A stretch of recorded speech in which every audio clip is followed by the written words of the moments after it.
I can just remember before the war quite well, when life was pretty pleasant. I just started school, and in 1939 we moved from the east side of London to the west side, and so we were newly living in a new area when the war started. The biggest shock really was the sirens going off. I can remember the first sirens going off. I was in the house on my own, I think, at the time, because I went to the window and there were people running around in the streets. Some of them were crying, some of them were shouting. They say that there was a kind of phony war to begin with for the first 6 months. Nothing much happened. It was all happening in Europe. Yeah. And my father packed Mother and I off to down to Devonshire. He thought that things were going to get bad quickly. So we were down there and nothing was really happening. So we eventually came back home. And that's in 1940 that the Blitz started in London. And London was up in flames. They thought they could firebomb it out of existence. And they did a pretty good job on it. But I do remember seeing the light in the sky. Yes, they started on the east side of London. They came over night after night after night, and they were systematically burning the city. And they had just gone past St Paul's Cathedral, and I was still living at home at that time. And Dad took me up onto the roof of the apartments and to look east, and there was the whole sky. It was just a blaze. It was just a total orange glow. And I remember him saying that it wasn't something he really wanted me to see, but he thought it was significant that I should see it. And, I think that was a turning point in Hitler's strategy, because wars up to then had involved only warriors, soldiers, seamen fighting. But Hitler decided to take it to the people. With the bombing, he was just devastating anyone who happened to be there. And that's when sort of the pattern of warfare changed at that point.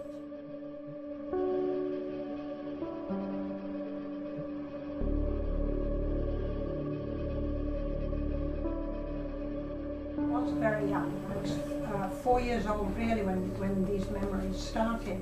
We were living in this lovely house overlooking a river, and we had servants and a nanny and a chauffeur. Life was really good. We had a wonderful big garden and a gardener, and 1 or 2 faithful servants stayed, and they would bring us food and water down there.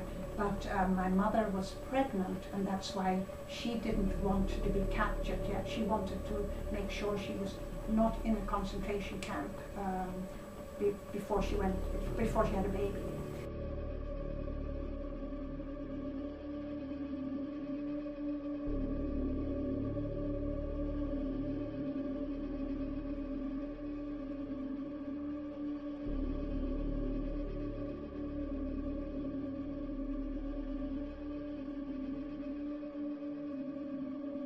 My father prisoner, and we didn't see him then for 4 years.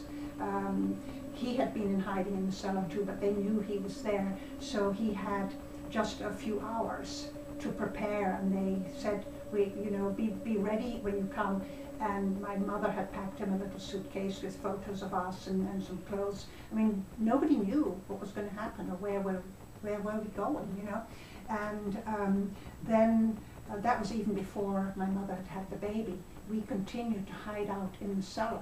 And then there was that loud knock when my mother was back with my baby brother. He was 6 weeks old, and there was this loud crashing knocking at the front door, and the Japanese soldiers stood there, and they said we had 2 days to pack what we could carry. Oh, we could only bring what we could carry, which wasn't very much, because I was 4, my brother was 5, and a big 6-week-old baby, which my mother was carrying.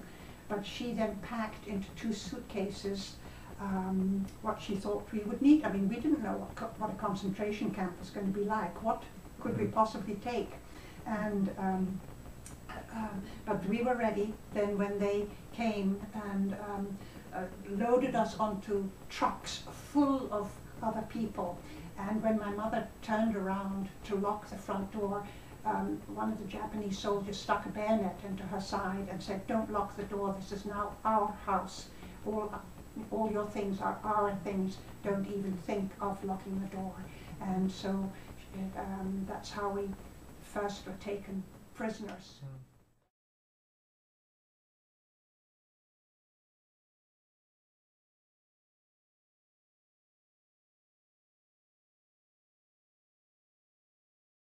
We were totally on our own at that point, and then during the war, of course, we had nothing to do with the Indonesians because we were in a concentration camp, and the tide sort of turned because the relationship between the Indonesians, the natives, on the outside of the barbed wire fence and us on the inside, they really didn't want us around anymore. Yeah.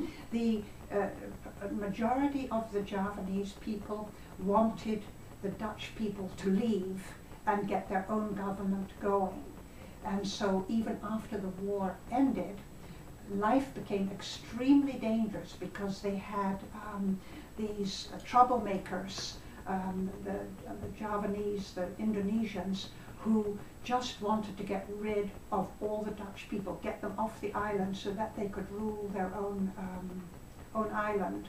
And they made life so dangerous that even though the war was over, we were still in the concentration camp waiting to be rescued.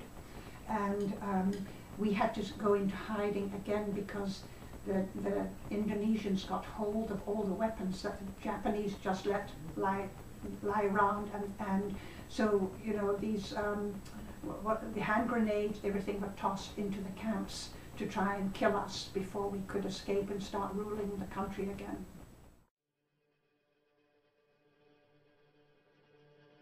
During our stay in the concentration camp, it was horrible.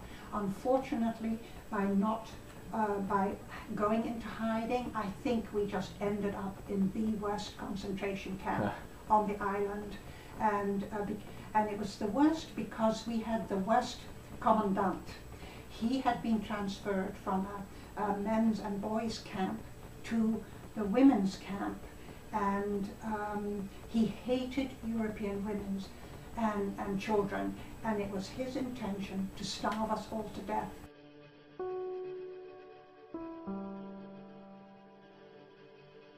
The food situation became so bad, and that towards the end we were only getting about 1 or 2 tablespoonfuls of food because we weren't starving and dying fast enough.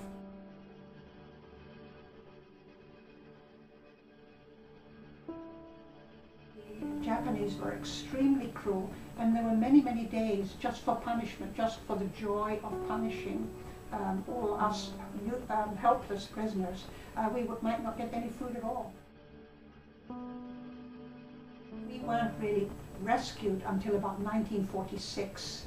The war ended in 1945, and it was the British who came into the camp, and they were just horrified by what they saw. I mean, we were walking skeletons. I don't think you ever get over the horror of what you went through as a child, because even now I still have what are called night terrors, which are much worse than nightmares, where I never know what I'm dreaming of, but I start screaming in the night, and Boba has to wake me up, shake me awake, because I'm in that terror mode, you know, where probably, you know, it comes back into your memory, the past.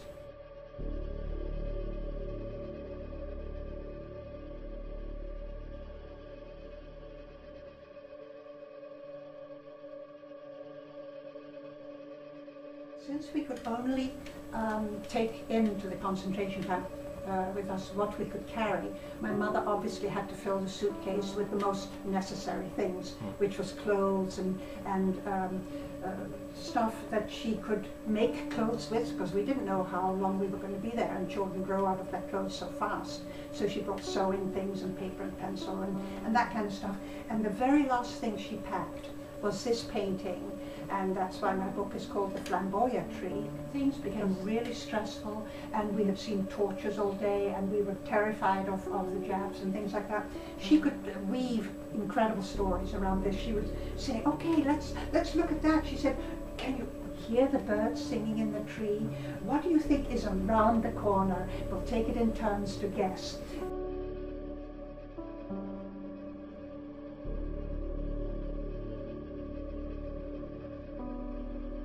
My brother was in the Air Force, and he was in the South Pacific, and he was on some of the islands that were occupied, invaded by the Japanese and occupied, that the Americans then had to take back. And he expressed some stories that the Japanese soldiers were brutal, very violent, and he is not high on the Japanese to this day, whereas my wife does not hold a grudge.